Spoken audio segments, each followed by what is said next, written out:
कई दो, इसका सेकंड पार्ट कर रहे थे आदिकाल। हमने पहली 2 वीडियो में हमने पढ़ा आचार्य शुक्ल के हिंदी साहित्य के बारे में। उसके 4 प्रकरण जो उन्होंने शुक्ल जी ने आदिकाल के 4 प्रकरण बताए, उन चारों प्रकरण के बारे में हमने पढ़ा।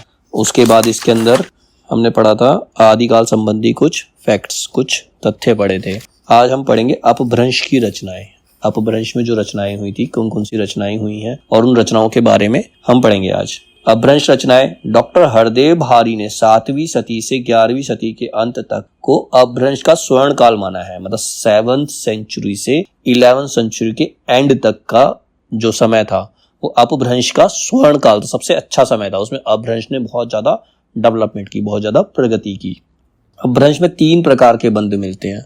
जो रचनाएं हैं उसमें 3 प्रकार, आदिकाल की रचनाओं में अपभ्रंश में जो रचनाएं लिखी गई हैं, अपभ्रंश में जो रचनाएं लिखी गई हैं उसके अंदर 3 बंध मिलते हैं। पहला होता है दोहा बंध, दूसरा पद्यड़िया बंध जैसे पद्य वगैरह होते हैं, और तीसरा होता है गेय पद जिसको गाकर बोला जाता है, गाकर सुनाया जाता है, वो होते गेय पद बंध। ठीक है। अपभ्रंश का चरित काव्य, चरित मतलब किसी के जीवनी भी हो सकती है, किसी का चरित्र भी हो सकता है, किसी के चरित्र का वर्णन जब हम करते हैं तो उसे चरित काव्य कहते हैं। अपभ्रंश का जो चरित काव्य है वो पद्यड़िया बंध में लिखा गया, उसको पद्य में लिखा गया। उसको किसमें लिखा गया? पद्य में लिखा गया। उसमें किसी चरित्र विशेष पर आधारित काव्य होता है, मतलब जैसे किसी राजा के आधार पर या किसी के प्रेम प्रेमिका के बेसिस पे उनका चरित काव्य जो लिखा जाता है वो होता है अपभ्रंश का चरित काव्य। वो पद्यों की पदबंध के रूप में लिखा गया है।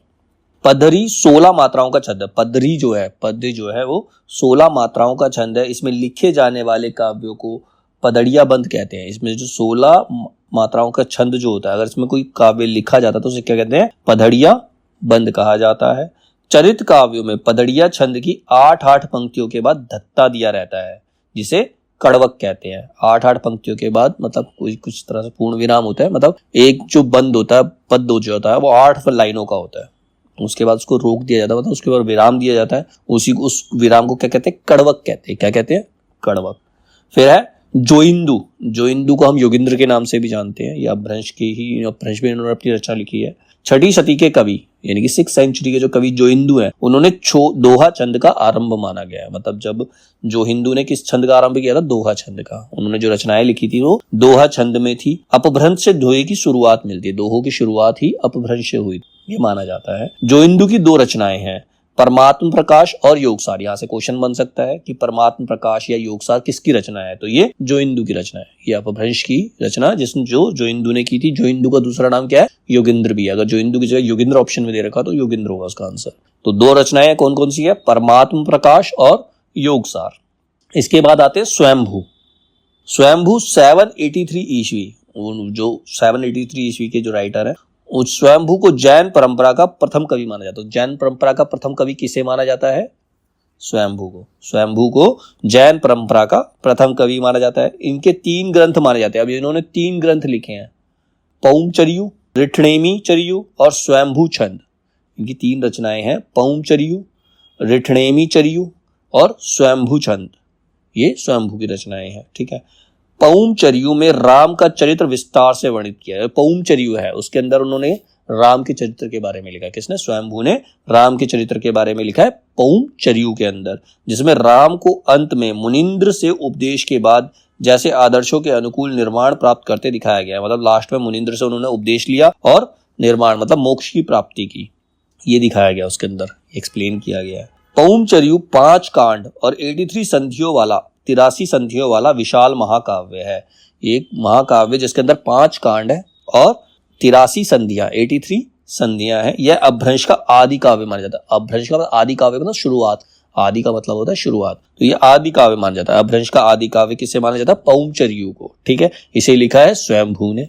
इसमें राम के चरित्र का वर्णन मिलता है। ये एक महाविशाल महाकाव्य है जिसके अंदर 5 कांड है और 83 संधियां हैं, 83 संधियां हैं। ठीक है। फिर स्वयंभू के पुत्र त्रिभुवन ने इसमें से 7 और संधियों को जोड़कर इसे 90 संधियों में पूर्ण किया। मतलब इन्होंने तो 83 संधियां लिखी, लेकिन इसी के अंदर स्वयंभू का जो पुत्र है जिसका नाम है त्रिभुवन, स्वयंभू का पुत्र त्रिभुवन, उसने 7 संधियां और जोड़ दी, उसको 90 संधियों के अंदर इसको पूरा किया। तुलसीकृत रामचरितमानस पर इसका प्रभाव पड़ा है। अब जो तुलसी ने रामचरितमानस लिखी है वो इसी से इंप्रेस होकर उस पर इसका प्रभाव देखने को मिलता है। जो स्वयंभू ने पौमचर्यु लिखा है उससे प्रभावित है तुलसी की रामचरितमानस। डॉक्टर भयाणी ने इसे अपभ्रंश का कालिदास कहा है, मतलब स्वयंभू को अपभ्रंश का कालिदास कहा गया है। स्वयंभू को अपभ्रंश का कालिदास कहा गया है। और ये अपभ्रंश का कालिदास उनको किसने कहा है? डॉक्टर भयाणी ने। डॉक्टर भयाणी ने स्वयंभू को अपभ्रंश का कालिदास कहा। ठीक है। अपभ्रंश में कृष्ण कथा के आरंभ का श्रेय भी स्वयंभू को ही दिया जाता है। कृष्ण कथा का जो आरंभ किया वो भी स्वयंभू ने किया। अपभ्रंश में जो कृष्ण कथा का आरंभ किया उसका श्रेय किसको मिलता है? स्वयंभू को ही मिलता है। स्वयंभू को अपभ्रंश भाषा का वाल्मीकि तथा व्यास कहा जाता है। स्वयंभू को अपभ्रंश का वाल्मीकि और व्यास। वाल्मीकि ने क्या लिखी थी? रामायण। इन्होंने पंचचर्या लिखी। और व्यास ने क्या लिखा? महाभारत, जो श्री कृष्ण से रिलेटेड है। ठीक है। तो इन दोनों को, स्वयंभू को अपभ्रंश भाषा काल का वाल्मीकि और व्यास कहा जाता है। व्यास मतलब वेद व्यास कहा जाता है, जिन्होंने रामायण और महाभारत लिखी नहीं थी, उन्होंने महाभारत पढ़ी थी, बताई थी। लिखा तो गणेश जी ने था उसे। ठीक है। इन्होंने अपनी भाषा को देशी भाषा कहा है। इन्होंने अपनी भाषा को देशी, अपभ्रंश भाषा को इन्होंने देशी भाषा कहा। इसके बाद पुष्यदंत। स्वयंभू के बाद कौन आते? पुष्यदंत। पुष्यदंत मूलतः शैव थे, मतलब शिव के भक्त थे, परंतु बाद में अपने आश्रयदाता के अनुरोध से जैन हो गए। आश्रयदाता मतलब जो उस समय के राजा महाराजा वगैरह आते थे, उनके कहने पर वो जैन बन गए। मतलब पहले शुरुआत में वो शैव थे और बाद में अपने आश्रयदाता के कहने से वो जैन हो गए। कौन? पुष्यदंत। इनके समय को लेकर विवाद है। शिव सिंह सेंगर ने इन्हें 7वीं शताब्दी और हजारी प्रसाद द्विवेदी ने इन्हें 9वीं शताब्दी का माना। अब इनके समय को लेकर हजारी प्रसाद और शिव सिंह सेंगर दोनों की अलग अलग मान्यता है। शिव सिंह सेंगर कहते हैं कि ये 7वीं सेंचुरी के कवि हैं, जबकि हजारी प्रसाद द्विवेदी कहते हैं कि 9वीं सेंचुरी के हैं। सामान्यता 972 ईस्वी यानी कि 10th सेंचुरी में इनका समय माना जाता है। तो दोनों से अलग 10th सेंचुरी के अंदर इनका समय माना जाता है। इनकी 3 रचनाएं, पुष्यदंत की भी 3 रचनाएं कौन कौन सी है? 63 महापुरीम गुणालंकार, जिसको महापुराण भी कहते हैं। 63 महापुरीम गुणालंकार, जिसे महापुराण भी कहते हैं। अणय कुमार चरियु, अणय कुमार चरियु। और तीसरी है जसहर चरियु। जसहर चरियु में यशधर का चरित्र दिखाया गया है। यशधर के चरित्र के बारे में लिखा गया है जसहर चरियु में। ठीक है। रामचंद्र शुक्ल ने इनके 2 और ग्रंथों का उल्लेख किया। ये 3 तो हैं, 63 पुरीश गुणालंकार, जिसको महापुराण कहते हैं, अणय कुमार चरियु और जसहर चरियु, ये 3 हैं। लेकिन शुक्ल जी के अनुसार इनके 2 ग्रंथ हो रहे हैं, आदि पुराण और उत्तर पुराण। आदि मतलब शुरुआत और उत्तर मतलब अंत। तो आदि पुराण और उत्तर पुराण भी इनके ही ग्रंथ है। किसके अनुसार? रामचंद्र शुक्ल के अनुसार। इन दोनों को चौपाइयों में रचित बताया गया। भाई दोनों जो पुराण है वो चौपाइयों में लिखे गए हैं। चौपाई मतलब 4 लाइनों की होती है, उसमें चौपाई होती है। ठीक है। महापुराण में 63 महापुरुषों का जीवन चरित्र है। महापुराण में 63 महापुरुष यानी 63 महापुरुषों का जो जीवन वर्णन किया गया है महापुराण के अंदर। महापुराण क्या था? 63 महापुरुष गुणालंकार, इसका पूरा नाम था।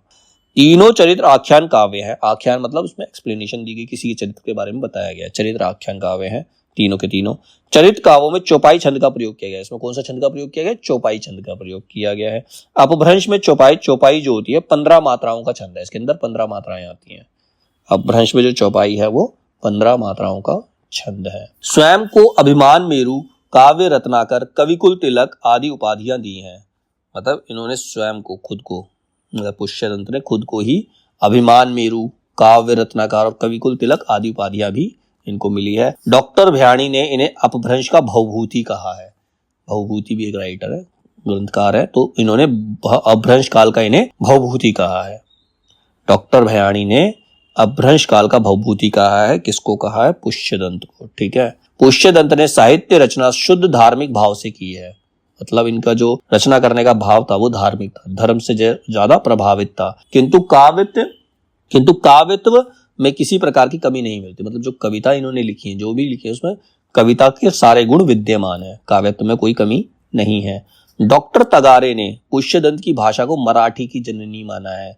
तगारे ये मानते हैं कि पुष्यदंत की भाषा से ही मराठी भाषा का जन्म हुआ है। मराठी भाषा जो निकली है वो पुष्यदंत की भाषा से निकली है, डॉक्टर तगारे का कहना है। शिव सिंह सेंगर ने इन्हें भाखा की जड़ कहा है। भाखा की जड़ इनको किसने कहा? शिव सिंह सेंगर। ये हो गया हमारा पुष्यदंत। पुष्यदंत के बाद आते हैं धनपाल। धनपाल को मुंज ने सरस्वती की उपाधि दी है। मुंज जो है ये भी राइटर ही है। इन्होंने इनको सरस्वती नाम से संबोधित किया। सरस्वती की इन्हें उपाधि दी। सरस्वती ज्ञान की देवी होती, तो धनपाल को भी ज्ञानी समझा गया। 10वीं सदी में भविष्यत कहा की रचना की। अब इन्होंने कौन सी ग्रंथ की रचना की? भविष्यत कहा। इनकी जो रचना है वो है भविष्यत कहा, और ये 10th सेंचुरी में लिखी थी। इसकी रचना 10th सेंचुरी में की थी इन्होंने। भविष्यत कहा का संपादन डॉक्टर याकोबी ने किया था। अभी लिखी तो धनपाल ने थी, लेकिन जो उसका संपादन किया, जो उसका एडिटिंग की, इसकी एडिटिंग किसने करी? याकोबी ने, डॉक्टर याकोबी ने इसकी एडिटिंग करी, इसका संपादन किया। ठीक है। इसके गजपुर ने नगर सेठ धनपति के पुत्र भविष्यदत्त की लोक कथा वर्णित है। अब इसमें किसके बारे में लिखा गया है? भविष्यदत्त के बारे में लिखा है। भविष्यदत्त जो है धनपति के पुत्र हैं, जो गजपुर के नगर सेठ है। गजपुर के एक नगर सेठ है जिनका नाम धनपति है, उनके पुत्र हैं भविष्यदत्त। तो भविष्यदत्त की लोक कथा भविष्यत कहा के अंदर लिखी गई है। ठीक है। इस कथा के माध्यम से कवि ने बहु विवाह के दुष्परिणाम के साथ साध्वी और कुटिल स्त्री का अंतर प्रकट किया है। इस कथा में उन्होंने क्या लिखा? इस कथा में लिखा बहु विवाह के क्या दुष्परिणाम है। अगर एक से ज्यादा विवाह तुम करते हो तो उसके क्या बुरे प्रभाव होते हैं, क्या बुरे परिणाम होते हैं, उसके बारे में लिखा। और एक साध्वी और कुटिल स्त्री, एक शरीफ स्त्री और एक कुटिल स्त्री के बीच का अंतर स्पष्ट इन्होंने किया है इस भविष्यत कहा के अंदर। किसके जरिए? भविष्यदत्त की कथा के जरिए, जो कि धनपति के पुत्र है। धनपति गजपुर के नगर सेठ है। ठीक है। इसके बाद है चतुर्मुख। हरिशेन ने धम्म परीक्षा में अपभ्रंश के 3 कवियों का उल्लेख किया है। हरिशेन ने धम्म परीक्षा में अपभ्रंश के 3 कवियों का उल्लेख किया। वो 3 कवि कौन कौन है? चतुर्मुख, स्वयंभू और पुष्यदंत। स्वयंभू और पुष्यदंत के बारे में पढ़ लिया, यहाँ पर चतुर्मुख के बारे में। स्वयंभू ने चतुर्मुख को पधड़िया बंद का प्रवर्तक और सर्वश्रेष्ठ कवि कहा है। मतलब पधड़िया बंद जो लाने का श्रेय जाता है वो चतुर्मुख को जाता है, और वो उसके सर्वश्रेष्ठ कवि हैं। ठीक है। तो ये ऐसा किसने कहा? ऐसा स्वयंभू ने कहा है। ठीक है। जिनदत्त सूरी से पहले अपभ्रंश में चरित काव्यों की परंपरा प्रसिद्ध थी। मतलब जिनदत्त सूरी से पहले तो सबने चरित काव्य ही लिखे, किसी न किसी के चरित्र का वर्णन किया। इन्होंने अपने ग्रंथ में, इनका ग्रंथ था उपदेश रसायन रास। जिनदत्त सूरी का जो ग्रंथ था उपदेश रसायन रास था, जो 1114 ईस्वी में आया था। अब इन्होंने अपने ग्रंथ उपदेश रसायन रास से रास काव्य परंपरा का प्रवर्तन किया। जो पहले चरित काव्य चल रहे थे, चरित काव्य से हटकर रास काव्य का इन्होंने प्रवर्तन किया, चेंजेस किए। उसमें इन्होंने पहला ग्रंथ क्या लिखा? उपदेश रसायन रास। यह 80 पदों का नृत्य गीत रास लीला काव्य है। मतलब इसको गाकर नाचकर सुनाया जा सकता है, ये नृत्य गीत रसलीला काव्य है। ठीक है। किसने लिखा? जिनदत्त सूरी ने। अब्दुल रहमान, इनको अध्यमान भी कहा जाता है। अब्दुल रहमान को अध्यमान भी कहा जाता है। अब्दुल रहमान का संदेश रासक देशी भाषा में मुसलमान द्वारा रचित प्रथम ग्रंथ था।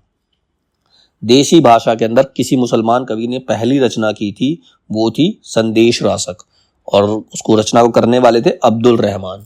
क्या इन्होंने ये मुसलमान थे, इन्होंने देसी भाषा में पहली रचना करी थी संदेश रासक। तो किसी मुसलमान कवि ने देसी भाषा में पहली रचना कौन सी करी? संदेश रासक। किसने करी? अब्दुल रहमान ने, जिनको हम अध्यमान भी कहते हैं। संदेश रासक में विक्रमपुर की एक वियोगिनी की व्यथा व्यक्त हुई है। वियोगिनी जिसको पति से अपने प्रेमी से बिछड़ चुकी है, वो वियोगिनी है।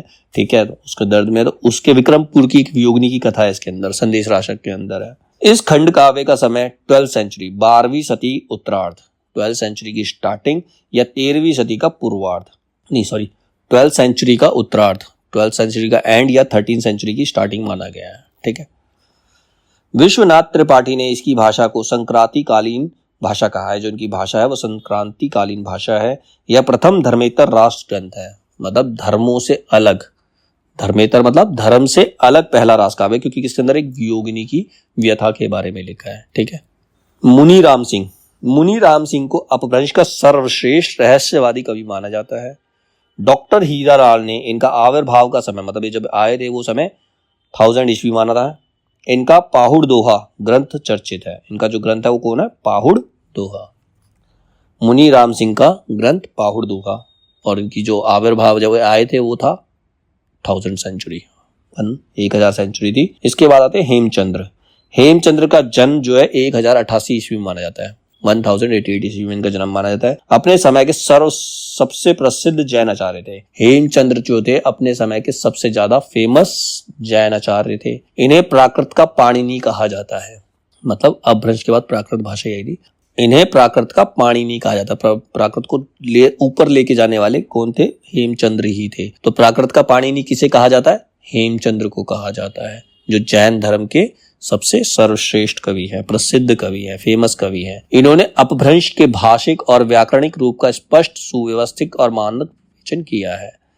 सिद्ध हेम शब्दानुशासन, मतलब हेमचंद्र जो है शब्दों में अनुशासन यूज करते थे। प्राकृत व्याकरण इनका प्रसिद्ध व्याकरण ग्रंथ है, मतलब शब्दानुशासन या उसको हम प्राकृत व्याकरण भी कहते हैं। सिद्ध हेम शब्दानुशासन, सिद्ध हेम या शब्दानुशासन या प्राकृत व्याकरण इनका प्रसिद्ध व्याकरण है। इनमें संस्कृत, प्राकृत और अपभ्रंश तीनों के उदाहरणों का रूप समाया हुआ है, मतलब इनमें तीनों के उदाहरण मिलेंगे, संस्कृत भाषा के भी, प्राकृत के भी और अपभ्रंश के भी, तीनों के उदाहरण इसमें मिलते हैं। इनका कुमारपाल चरित एक प्राकृत काव्य है, मतलब इनका एक ग्रंथ है कुमारपाल चरित, जो कि एक प्राकृत काव्य है जिसमें अपभ्रंश के पद्य भी रखे गए हैं।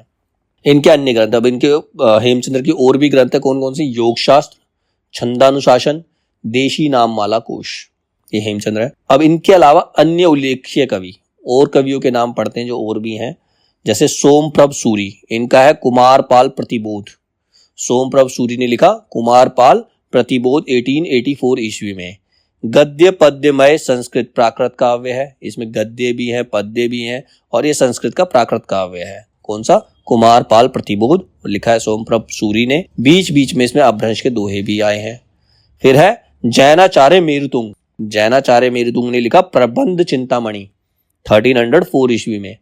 1304 ईस्वी में जैनाचार्य मेरुतुंग ने प्रबंध चिंतामणि लिखा है। संस्कृत भाषा का ये ग्रंथ है, किंतु इसमें दूहा विद्या और विवाद प्रसंग मिलता है, कहीं कहीं अपभ्रंश के दोहे भी हैं। ये ऐतिहासिक महत्व की गद्य रचना है, मतलब इसको हिस्ट्री के नजरिए से देखा जाए तो एक इंपॉर्टेंट ग्रंथ है। कौन सा? प्रबंध चिंतामणि, लिखा है जैनाचार्य ने, मेरुतुंग ने। ठीक है। इसके बाद प्राकृत पैंगलम। प्राकृत पैंगलम क्या है? प्राकृत पैंगलम में विद्याधर, सारंगधर, जज्जल, बब्बर आदि कवियों की रचनाएं मिलती हैं। तो प्राकृत पैंगलम एक सूत्र है, मतलब ग्रंथों का समूह है जिसके अंदर विद्याधर, सारंगधर, जज्जल, बब्बर आदि कवियों की रचनाएं इसके अंदर एकत्र की गई हैं। प्राकृत पैंगलम को हम प्राकृत पिंगल सूत्र भी कहते हैं। इसमें प्राकृत और अपभ्रंश के छंदों की विवेचना के रूप में विभिन्न कवियों की रचनाएं संकलित है, इकट्ठी की गई हैं। इसका संग्रह 14th सेंचुरी, 14वीं सदी के अंत में लक्ष्मीधर ने किया था। इसका संग्रह मतलब इसको, जिसके सारे ग्रंथों को इकट्ठा जो किया था वो लक्ष्मीधर ने किया था 14th सेंचुरी के अंदर। बंसीधर नामक किसी विद्वान ने इसकी टीका लिखी है, मतलब इसका इंट्रोडक्शन, टीका मतलब बंसीधर नामक किसी विद्वान ने इसकी टीका लिखी है। प्राकृत पैंगलम में संकलित कवि बब्बर के पदों में सुखी और संपन्न जीवन क्या है इसका चित्रण मिलता है। मतलब जो बब्बर कवि है, बब्बर का पूरा नाम क्या था? बब्बर एक कवि का नाम है जिसमें सुखी और संपन्न जीवन में क्या है इसका चित्रण मिलता है। प्राकृत पैंगलम में वर्णित 8 छंदों के आधार पर आचार्य शुक्ल ने हमीर रासों की कल्पना की, हमीर रासों के बारे में सोचा और उसके रचयिता सारंगधर को माना। अब सारंगधर के बारे में ही लिखा, सारंगधर। शुक्ल जी ने हमीर रासों का रचयिता सारंगधर और राहुल सांस्कृत्यायन ने जज्जल को माना है। मतलब शुक्ल जी के अनुसार हमीर रासों के जो रचयिता है वो सारंगधर है, लेकिन राहुल सांस्कृत्यायन ने जज्जल को उसका रचयिता माना है। हमीर रासों का रचयिता किसको माना है?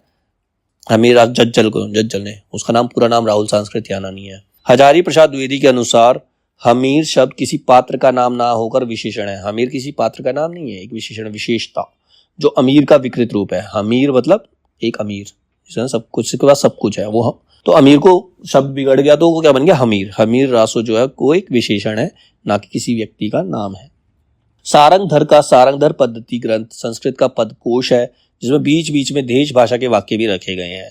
सारंगधर पद्धति में बहुत से साबर मंत्र और भाषा चित्र काव्य दिए हैं। सारंगधर का आयुर्वेद का ग्रंथ भी प्रसिद्ध रहा है। सारंगधर ने आयुर्वेद का ग्रंथ लिखा जो काफी फेमस हुआ। रामचंद्र शुक्ल के अनुसार ये अच्छे कवि और सूत्रकार भी थे। सूत्रकार कौन होते हैं? जो किसी चीज की भूमिका बनाते हैं, किसी चीज के बारे में बताने की कोशिश करते हैं, वो होते हैं सूत्रधार। ठीक है, जैसे गीता का सूत्रधार हम श्री कृष्ण को कहते हैं, उन्होंने अर्जुन को समझाया था, सूत्रधार थे उसके। तो ये एक अच्छे कवि और सूत्रकार भी थे। डॉक्टर बच्चन सिंह ने इन्हें अनुमान्यता कुंडलिया छंद का प्रथम प्रयोक्ता माना है। तो कुंडलिया छंद का प्रथम प्रयोक्ता किसे माना गया है? सारंगधर को माना, और ऐसा किसने माना है? डॉक्टर बच्चन सिंह ने माना है। ये कंप्लीट होगी अपभ्रंश की रचनाएं। अपभ्रंश की रचनाओं के बाद है सिद्ध मत एवं साहित्य। सिद्ध मत और साहित्य के बारे में पढ़ते हैं। सिद्धों की संख्या 84 है, 84 है। सिद्ध कितने हैं? 84 है। इसका केंद्र श्री पर्वत था। मतलब कहां से ये उसका उद्भव हुआ, इसका जो केंद्र था वो श्री पर्वत था। सिद्धों की संख्या 84 है।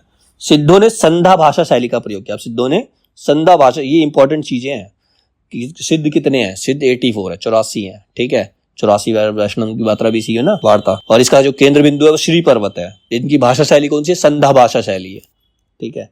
इनका प्रभाव नाथों से होता हुआ भक्तकालीन निर्गुण संत कवियों पर पड़ा है। उन्होंने उलटबाजियां लिखी। उलटबाजियां मतलब उल्टी सीधी बातें लिख देते हैं, उलटबाजियां बोलते हैं। सिद्धों की भाषा की संध्या भाषा का नाम मुनिदत्त और अद्वैव्रज ने दिया। अब इसको संध्या भाषा का नाम किसने दिया? मुनिदत्त ने और अद्वैव्रज ने दिया। आचार्य रामचंद्र शुक्ल ने 84 सिद्धों के नाम इस प्रकार दिए। अब 84 सिद्ध मतलब 84 सिद्धों के नाम दिए हैं। सारे याद करने तो जरूरी नहीं है, लेकिन फिर भी एक बार पढ़ लेते हैं। 84 सिद्ध कौन कौन से हैं?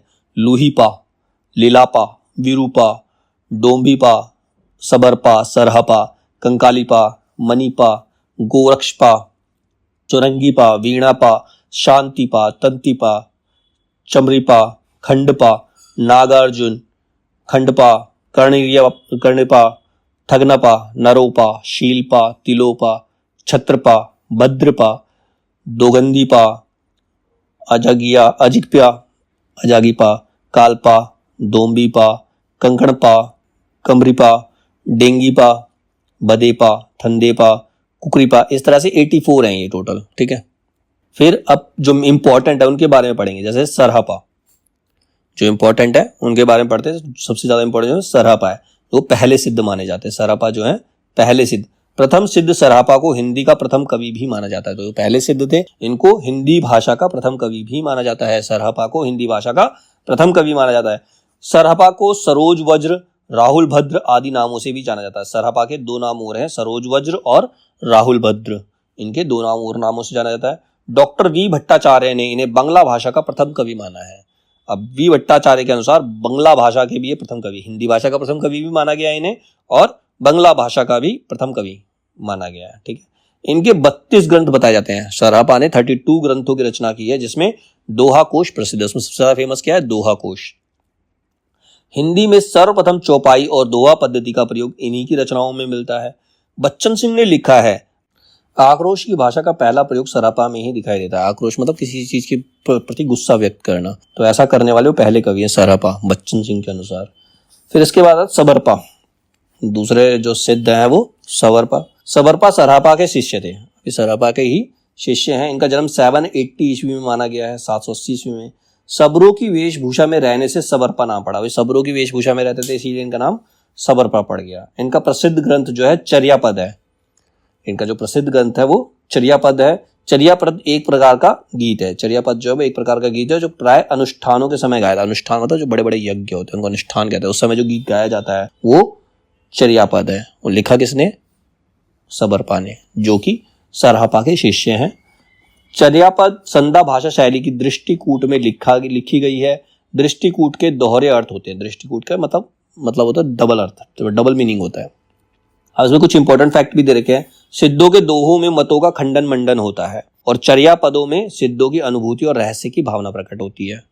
सिद्धों का दोहा और चर्यापद संत साहित्य में साखी और सबद के रूप में रूपांतरित हो गया। साखी जो कबीर ने लिखी थी, सबद जो गुरुबाणी के रूप में आज भी चलती है, जो सबद कहते हैं, ठीक है। सिद्धों के चर्यापद की भाषा उनके दोहों की तुलना में अपभ्रंश की रूढ़ियों से अधिक मुक्त दिखाई पड़ती है। मतलब अपभ्रंश से ज्यादा मुक्त, इसमें अपभ्रंश का ज्यादा प्रभाव दिखाई नहीं देता। किसके अंदर? चर्यापद के अंदर, ठीक है। आचार्य शुक्ल ने लिखा है, कण्हपा की रचनाओं में, कण्हपा जो की रचनाओं में उपदेश की भाषा तो पुरानी टकसाली हिंदी है, काव्य भाषा ही है। पुरानी टकसाली हिंदी मतलब काव्य भाषा ही है, पर गीत की भाषा पुरानी बिहारी या पूर्वी बोली मिली है। यही भेद हम आगे चलकर कबीर की साखी, रमैनी के गीत हैं उनकी भाषा में पाते हैं। साखी की भाषा तो खड़ी बोली राजस्थानी मिश्रित है। मतलब जो कबीर की जो भाषा है, जो साखी लिखी है, उसमें खड़ी बोली में राजस्थानी मिक्स है, जिसको उस भाषा को हम क्या बोलते हैं? सधुकड़ी। जब खड़ी बोली के अंदर राजस्थानी भाषा मिक्स हो जाती है तो वो सधुकड़ी भाषा कहलाती है, जो कबीर की भाषा है उनकी साखी के अंदर वो मिलती है। पर रमैनी के पदों की भाषा काव्य की ब्रज भाषा और कहीं कहीं पूर्वी बोली में उसके, और जो रमैनी की जो गीत है वो ब्रज भाषा के अंदर मिलेंगे या फिर कुछ कुछ पूर्वी भाषा का अंदर उसके अंदर मिक्सचर है।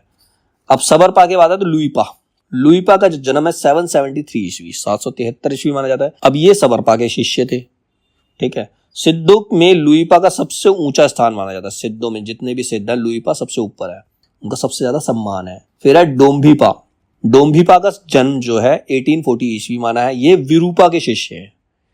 डोम्भीपा जो है वो विरूपा के शिष्य हैं। इनके 21 ग्रंथ बताए इन्होंने 21 ग्रंथों की रचना की है, जिसमें डोम्बी गीतिका, योगचर्या, अक्षर द्विकोपदेश, इसमें 3 प्रसिद्ध हैं, डोम्बी गीतिका, योगचर्या और अक्षर द्विकोपदेश।